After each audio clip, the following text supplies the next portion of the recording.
भगवान शिव ने कहा कि मैंने तुम्हें सिर्फ डसने के लिए मना किया था, कम से कम फन उठा करके फुफकार तो मार देते। फुफकार मारने के लिए मना थोड़ी किया था।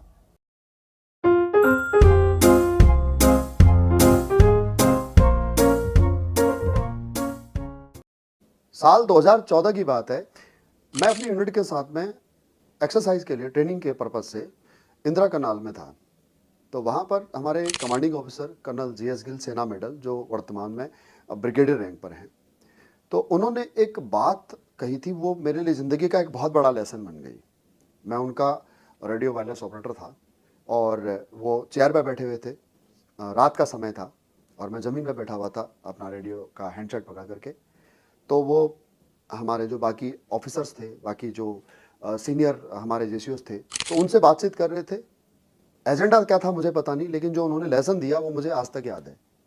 उन्होंने कहा था कि 3 प्रकार के लोग होते हैं।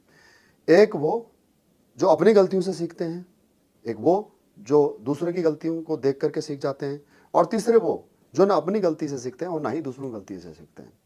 और उन्होंने उनकी संज्ञा भी दी कि जो अपनी गलती से सीखता है उससे कहते हैं भगवान, जो दूसरे की गलतियों से देख करके सीख लेता है उसे कहते हैं इंसान, और जो ना अपनी गलतियों से सीखे ना दूसरे की गलतियों से सीखे उसे कहते हैं शैतान। ये मेरे जहन में, मेरे मन मस्तिष्क में, मेरे सबकॉन्शियस माइंड में इस प्रकार से घर कर गई कि मेरे को आज तक वो कथन याद है। और मैं हमेशा ये बात का मैं ध्यान रखता हूँ कि मुझसे अगर किसी प्रकार की कोई गलती होती है, कोई करेक्शन अगर मुझे करने की आवश्यकता होती है, मैं करने का प्रयास करता हूँ। मुझे अगर मेरी गलतियों का पता नहीं लगता है तो मैं दूसरे की गलतियों से सीखने का प्रयास करता हूँ। डेफिनेटली मैं तीसरी कैटेगरी में तो नहीं रहना चाहता। तो first of all thanks to colonel GS Gill, Sena medal, जिनकी वजह से मेरे को इतना बड़ा लेसन मिला। और इस लेसन की वजह से मैं जिंदगी के कामयाबी के इस पाथ पर कभी भटका नहीं। पाथ का अब अंग्रेजी का शब्द है, हिंदी में इसका मीनिंग है दोस्तों रास्ता। जिंदगी में लोगों को कामयाबी तक पहुंचने के लिए रास्ता या अपॉर्चुनिटी या मौके, प्लेटफॉर्म बहुत सारे मिल जाते हैं, लेकिन उस पाथ की, उस रास्ते की अहमियत लोग नहीं समझ पाते। जो मैंने समझी है पाथ की अहमियत, वो मैं आपके साथ में शेयर करना चाहूंगा। पाथ को अगर हम एलोबरेट करें, एक एक शब्द को एब्रीवेट के तौर पर माने और उसका मीनिंग में अगर मैं बताऊं आपको, तो पी का मतलब होता है पेशेंस। कामयाबी के रास्ते में सबसे पहली चीज चाहिए पेशेंस। ए का अर्थ है एटीट्यूड। आप जिस काम को कर रहे हो उस कार्य के प्रति आपका कितना पॉजिटिव एटीट्यूड है। टी का मतलब है टीचेबिलिटी, आपके अंदर सीखने की चाह कितनी बड़ी है। उसके बाद में एच का मतलब है होनेस्टी, आप उस कार्य के प्रति कितने ऑनेस्ट हो या आप में खुद में कितनी ऑनेस्टी है। तो आज मैं इन्हीं 4 टॉपिक पर आपसे बात करूंगा, पेशेंस, एटीट्यूड, टीचेबिलिटी और ऑनेस्टी। तो आइए शुरुआत करते हैं पेशेंस से। दोस्तों, नेटवर्क मार्केटिंग में ही नहीं, जीवन में आप कोई भी काम अगर करते हैं तो आपको सफलता मिलेगी ये जरूरी नहीं है। सफलता और आपकी शुरुआत के बीच में से जो सबसे महत्वपूर्ण है वो है प्रोसेस। आप हमेशा प्रोसेस पे भरोसा रखें, रिजल्ट को ध्यान में रखते हुए काम ना करें। क्योंकि अगर आप रिजल्ट के प्रति ऑब्सेस्ड हैं तो आपके साथ में ये होगा कि आप एक बार ट्राई करेंगे और अगर आपको रिजल्ट नहीं मिला तो आप पेशेंस खो देंगे और उस मंजिल तक पहुंचने से पहले ही उस मंजिल की खूबसूरती से वंचित हो जाएंगे। एक इंटरव्यू में मैंने महेंद्र सिंह धोनी को किसी एंकर से पूछते हुए देखा कि आप इतने कूल कैसे रहते हैं, चाहे सिचुएशन कैसी भी हो, चाहे आप हार रहे हो आपकी टीम खेल के मैदान में या जीत रही हो, लेकिन आप हमेशा कूल रहते हैं, इसीलिए शायद आपको कैप्टन कूल कहा जाता है। तो आखिर उसको कूलनेस के पीछे राज क्या है? तो उन्होंने भी यही बात कही थी जो मैं आपको कह रहा हूं कि मैं हमेशा प्रोसेस पे बिलीव करता हूं, मैं कभी भी रिजल्ट के प्रति नहीं सोचता, रिजल्ट के बारे में नहीं सोचता। जी हाँ दोस्तों, और शायद एथलीट भी इसी चीज को फॉलो करते हैं कि नीरज चोपड़ा ने 4 साल तपस्या की, 4 साल मेहनत की इस चीज के लिए मैं ओलंपिक में खेलूंगा और उसके बाद में मैं अपने देश का नाम रोशन करूंगा। वो ये कभी नहीं सोचता कि मैं गोल्ड लेकर के आऊंगा, वो यही सोचता होगा कि मुझे अपना काम पूरे अच्छे तरीके से करना है। अब मान लीजिए, वैसे तो नीरज चोपड़ा हमेशा गोल्ड ही लेकर के आता है और गोल्ड ही लेकर के आए, मेरी दुआ है, मेरी विशेष है। अब 1% हम मान करके चलते हैं कि अगर वो गोल्ड नहीं लेकर के आता है, अगर उसको सिल्वर मिलता है या ब्रोंज अगर उसको मिलता है या वो क्वालिफाई नहीं हो पाता है व्हाटसोएवर, तो उसको क्या करना चाहिए? सरेंडर कर देना चाहिए या फिर उसे अपने परफॉर्मेंस के दौरान जो उसने गलतियां की हैं उन गलतियों को वरना दोहरा करके अगले ओलंपिक के लिए 4 साल फिर से प्रयास करना चाहिए। इसीलिए मैंने आपको शुरू में कहा था कि जो इंसान अपनी गलतियों से सीखे वो है भगवान, जो इंसान दूसरे की गलतियों से सीखे वो है इंसान। मैं ये समझाना चाह रहा था आपको उस स्टोरी के माध्यम से कि अगर मुझे रिजल्ट नहीं मिला है ना मेरे प्रोसेस के बावजूद भी, मेरे एफर्ट के बावजूद भी, तो जरूर मैंने कोई ना कोई गलती की है। हो सकता है वो मुझे गलती नजर ना आ रही हो, तो फिर मुझे क्या करना चाहिए? मुझे दूसरे की गलतियों से सीखना चाहिए। ओके, अगर आप दूसरे की गलतियों से नहीं सीख सकते तो फिर जो इंसान सक्सेस हुआ उसी काम को करके एक बार उस सक्सेस इंसान की केस स्टडी पढ़ लीजिए कि आखिर वो कैसे सफल हुआ, तो उसको फॉलो कर लीजिए, तब भी आपको सफलता मिलेगी। तो इंपॉर्टेंट है कि आप रिजल्ट के लिए अपने आप को जो भी करेक्शन करने की आवश्यकता पड़े वो करें, और उसके बावजूद भी रिजल्ट ना मिले तो पेशेंस रखें और दोबारा से प्रयास करें। उसके बाद में हम दूसरे टॉपिक पर आते हैं दोस्तों, एटीट्यूड के ऊपर। एटीट्यूड का अर्थ क्या है? एटीट्यूड का अर्थ केवल दूसरे शब्दों में घमंड और अहंकार ही नहीं होता है। एटीट्यूड का अर्थ है कि मैं अपने काम से कितनी मोहब्बत करता हूं, मैं अपने काम से कितना खुश हूं, और अगर मेरे काम के बारे में कोई व्यक्ति गलत कहता है तो मैं अब उस पर कैसे रिएक्शन देता हूं। मेरे काम को अगर कोई गलत बताता है तो क्या मैं नर्वस हो जाता हूं, क्या मेरा कॉन्फिडेंस लूज हो जाता है, मैं डिमोटिवेटेड हो जाता हूं? समझने योग्य बात है कि एक रिक्शे वाले को रिक्शा चलाने में कभी भी एजिटेशन नहीं होती है, एक मजदूर को मजदूरी करने में कभी एजिटेशन नहीं होती है। जो काम आपके लिए और मेरे लिए छोटा हो सकता है दोस्तों, जिस इंसान का घर उस काम से चलता हो वो उस काम की पूजा करता है। एक ट्रक ड्राइवर जब सुबह ट्रक में बैठता है ना, तो पहले उस गाड़ी को धोता है, उसके बाद अंदर से बाहर से साफ करता है, और उसके बाद अंदर आकर के उस ट्रक की पूजा करता है। तो उस ट्रक ड्राइवर के लिए वो ट्रक ही उसका भगवान है, वो ट्रक ही उसका मंदिर है, वो ट्रक ही उसकी कर्मस्थली है, वो ट्रक ही उसकी पूजा स्थली है। और जब इस एटीट्यूड के साथ में उस ट्रक के वो चलाता है तो वो ट्रक उसको फलीभूत करता है। दोस्तों, आपकी और मेरी नजर में हो सकता है बर्तन धोना ढाबे पर छोटा काम हो सकता है, झाड़ू पोछा लगाना हो सकता है छोटा काम हो सकता है, लेकिन जो इंसान उस काम को कर रहा है, उस काम से उस इंसान का घर चल रहा है, तो क्या उसके लिए वो छोटा काम होगा? अर्थ यह है कि काम कोई भी छोटा या बड़ा नहीं होता है, काम काम होता है। रईस फिल्म अगर आपने देखी हो तो शाहरुख खान का डायलॉग परफेक्ट बैठता है यहां पर। धंधा कोई भी छोटा या बड़ा नहीं होता है, धंधा धंधा होता है। तो जिस काम से मेरा घर चलता है, मेरा परिवार चलता है, मेरी जरूरतें पूरी होती है, मेरे परिवार के सपने पूरे होते हैं दोस्तों, वो काम छोटा नहीं हो सकता। उस काम की मुझे पूजा करनी चाहिए, उस काम की मुझे इबादत करनी चाहिए, तभी वो काम मुझे वो देगा, उस काम से मुझे वो सब मिलेगा जो उस काम से मैं चाहता हूं। तो अगर मैं नेटवर्क मार्केटिंग करता हूं, तो अगर मैं नेटवर्क मार्केटिंग की इबादत करूं, अगर मैं नेटवर्क मार्केटिंग की पूजा करूं, तो डेफिनेटली दोस्तों नेटवर्क मार्केटिंग से मुझे वो सब मिलेगा जो मैं नेटवर्क मार्केटिंग से चाहता हूं।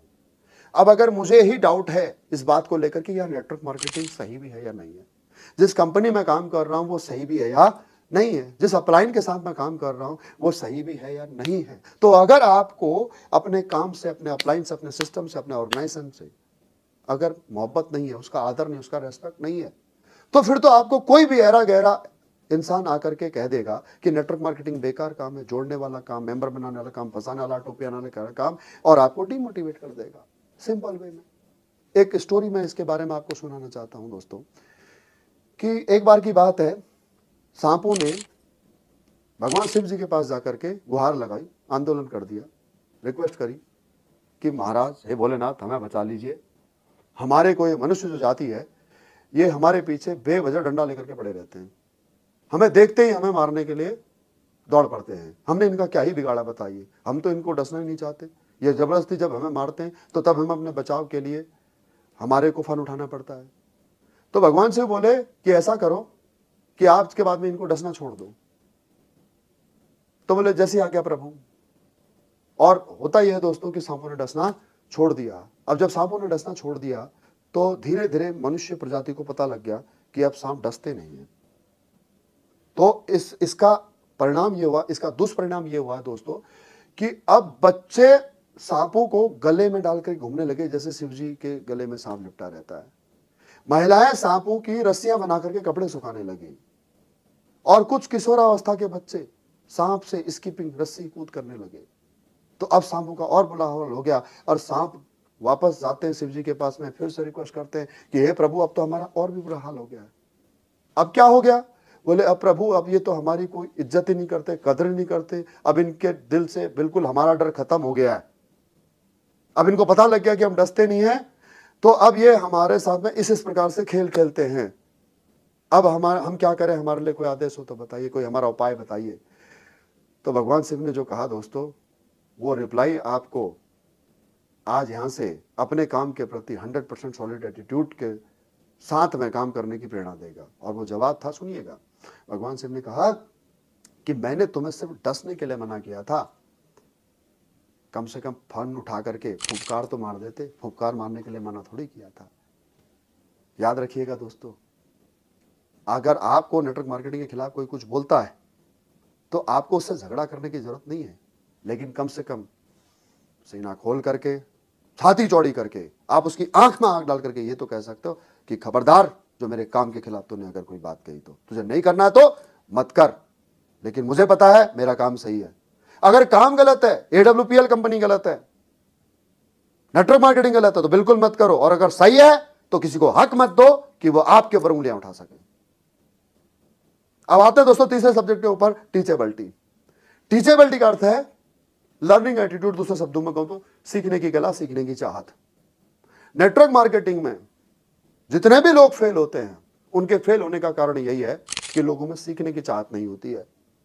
कुछ लोग तो अंडरडॉग होते हैं और कुछ लोग बहुत ज्यादा ओवर कॉन्फिडेंट होते हैं। जो अंडरडॉग होते हैं वो हमेशा ये कहते हैं कि सर हमसे ना हो पाएगा, हमारे बस की बात नहीं है, हम सर आपके जैसे कहां बोल सकते हैं, हमारे अंदर आपके जैसे कैसी कहां से कला आएगी। और जो ओवर कॉन्फिडेंट होते हैं वो ये सोचते हैं कि ये हमें क्या बताएगा, हमें तो सब कुछ आता है। और इसी चक्कर में न तो अंडरडॉग व्यक्ति सीख पाता है और ना ही ओवर कॉन्फिडेंट सीख पाता है। अगर सीखने की चाहत हो तो अगर समर्पण कर दिया जाए तो दोस्तों क्या नहीं हो सकता है। इलॉन मस्क कौन सा साइंटिस्ट था? इलॉन मस्क कौन सा इंजीनियर था? बस उसका एक गोल था, उसका एक लक्ष्य था, उसके दिमाग में एक आइडिया क्लिक करता है कि यार मैं एक ऐसा रॉकेट बनाऊं जो स्पेस में जाए भी और वहां से वापस भी आए। एक ऐसा स्पेस कंटेनर बनाना वो उसका सपना था। उसके दिमाग में एक आइडिया आया और उस आइडिया को एग्जीक्यूट करने के लिए उसने तमाम प्रयास किए। उसने रसिया से मिसाइल लेने के लिए भी बहुत सारे उसने टेक्निक्स वगैरह इन्वेंशन करने की सोची, लेकिन सब फेल हो गए। जब उसका किसी ने साथ नहीं दिया तो उसने इंटरनेट से खुद किताबें पढ़ करके और उसके पूरे प्लान को समझा और उसको यह बात समझ में आया कि जो मैं रसिया से मिसाइल खरीद रहा था उससे भी कम पैसों में, कम पैसों की लागत में इसको बनाया जा सकता है। और फिर उसके बाद में उसने टीम हायर की और उसके बाद में, और रेस्ट इज हिस्ट्री, आपको पता है कि आज नासा उससे वो आपके रॉकेट लेता है। तो that's the power of teachability. अगर सीखने की चाहत हो तो क्या नहीं हो सकता। आपको क्या लगता है कि आज मैं आपके सामने YouTube पर आकर के आपको जो स्पीच दे रहा हूं, जो बात कर रहा हूं, अपना एक्सपीरियंस बता रहा हूं, क्या इसी प्रकार से मैं पहले से बोलना जानता हूँ? या मैं ऑफलाइन पिछले 9 सालों के अंदर 10 लाख से अधिक लोगों को ट्रेन कर चुका हूं? तो ये आखिर मेरे अंदर ये कला कैसे डेवलप हुई? सिर्फ और सिर्फ एक ही चीज से, सीखने की चाहत से। अगर सीखने की चाहत हो तो आपके मन में सवाल उठते हैं, जिज्ञासा उठती है, क्यूरियोसिटी उठती है। और इस दुनिया में ऐसा कोई सवाल नहीं है जिस सवाल का जवाब नहीं है। हकीकत मायने में तो सवाल ही जवाब है और ये किताब भी है दोस्तों। बस इंपॉर्टेंट है सवाल उठना। तो उसके लिए जरूरी है टीचेबिलिटी, सीखने की चाहत। अब दोस्तों हम अपने अगले टॉपिक ऑनेस्टी पे आते हैं। दोस्तों ईमानदारी इस दुनिया में सबसे बड़ा गहना है, सबसे कीमती गहना है। इसको पहनना हर किसी के बस की बात नहीं है। ईमानदारी तब नहीं होती है जब आपको कोई देख रहा होता है। ईमानदारी तब होती है जब आपको कोई देख ना रहा हो और आपके पास बेईमानी करने का पूरा चांस हो। और उस समय पर भी अगर आप ईमानदार रहते हैं तो मेरे दोस्त, उसे कहते हैं ईमानदारी। दोस्तों ईमानदारी की मैं इससे बड़ी और क्या परिभाषा समझा सकता हूं आपको कि एक बेईमान व्यापारी भी अपने लिए एक ईमानदार मुंशी चाहता है। और दूसरे शब्दों में कहूं तो बेईमानी के धंधे में भी बेईमान इंसान ईमानदारी चाहता है। तो ईमानदारी बहुत बड़ा रोल अदा करती है ईमानदारी के बिजनेस में। आपका ईमानदार होना बहुत ज्यादा जरूरी है। ईमानदार कंपनी के प्रति, ईमानदार अपने अपलाइन के प्रति, ईमानदार अपने सिस्टम के प्रति, ईमानदार अपनी टीम के प्रति, ईमानदार अपने परिवार के प्रति, ईमानदार अपने खुद के प्रति। जी हाँ दोस्तों, जो आप कह रहे हो उस पर टिके रहना, उस पर स्टैंड लेना ही ईमानदारी का सबसे बड़ा सबूत है। अगर नेटवर्क मार्केटिंग में ईमानदारी के कुछ मैं पहलू पर आपका ध्यान दूं तो दोस्तों कुछ चीजें जो आपको कभी नहीं करनी है। फर्स्ट ऑफ ऑल, अगर आपके पास में किसी प्रोस्पेक्ट का, किसी कस्टमर का, किसी क्लाइंट का आपके पास में प्रोडक्ट परचेज के लिए पैसा आता है, तो उस पैसे को जिंदगी में भूल करके भी आप बुरी से बुरी परिस्थिति में आने के बावजूद भी अपने पर्सनल यूज के लिए मत करना। आप उस पैसे को, कस्टमर के पैसे को क्यों यूज करोगे पर्सनल यूज के लिए? क्योंकि आपके पास उसमें पैसा है ही नहीं। अगर ये पैसा नहीं होता तो तब आप क्या करते? जाहिर सी बात है, कहीं से भी व्यवस्था करते। तो आप व्यवस्था करना, किसी दोस्त से उधार लेना, रिश्तेदारों से मांगना, कहीं से भी कुछ भी करना, लेकिन कस्टमर का पैसा मत लेना। इससे क्या होगा? अगर आपने कस्टमर का पैसा यूज कर लिया तो इसका नुकसान क्या होता है दोस्तों, कि आपका जो कस्टमर आज प्रोडक्ट को लेकर के उसे यूज करना शुरू कर देता तो उसका एक्साइटमेंट लेवल खत्म हो जाएगा। जिस फाइटर के माध्यम से उस कस्टमर की आईडी आई थी, उसकी सेल क्लोज हुई थी, उसका इस थर्सडे को पे आउट बनना था, वो पे आउट नहीं बनेगा, उसका एक्साइटमेंट खत्म हो जाएगा। उस फाइटर के किसी अपलाइन का हो सकता है क्वार्टरली बोनांजा होना हो, या फिर कोई प्रमोशन, उसका रैंक अचीव होना हो, तो उस 100 एसपी के बिजनेस की वजह से उसका रैंक या क्वार्टरली बोनांजा मिस हो जाएगा, तो 3-4 लोग नेगेटिव होंगे, और ये आपके सफलता की दीवार में से केवल एक ईंट निकली है, और इस प्रकार से ईंटें निकलते जाएंगी और एक दिन ये दीवार ढह जाएगी। आप क्या करोगे? अब उस प्रोस्पेक्ट को पैसा देने के लिए, उस कस्टमर को प्रोडक्ट देने के लिए किसी दूसरे प्रोस्पेक्ट का वेट करोगे पैसा आने का। अब दूसरे कस्टमर का पैसा आया, आप पहले कस्टमर को प्रोडक्ट दोगे। अब यहां 3 लोग नेगेटिव हुए थे, यहां 3 लोग नेगेटिव हो जाएंगे। इस प्रकार से एक दिन आपकी दीवार से एक एक ईंट निकलते जाएगी और आपकी इमारत ढह जाएगी। याद रखिएगा। तो ये 4 बातें सफलता के लिए बहुत इंपॉर्टेंट है: पेशेंस, एटीट्यूड, टीचेबिलिटी और ऑनेस्टी। फिर मिलते हैं एक नए वीडियो के साथ में, एक नई एजुकेशन के साथ में। Thank you.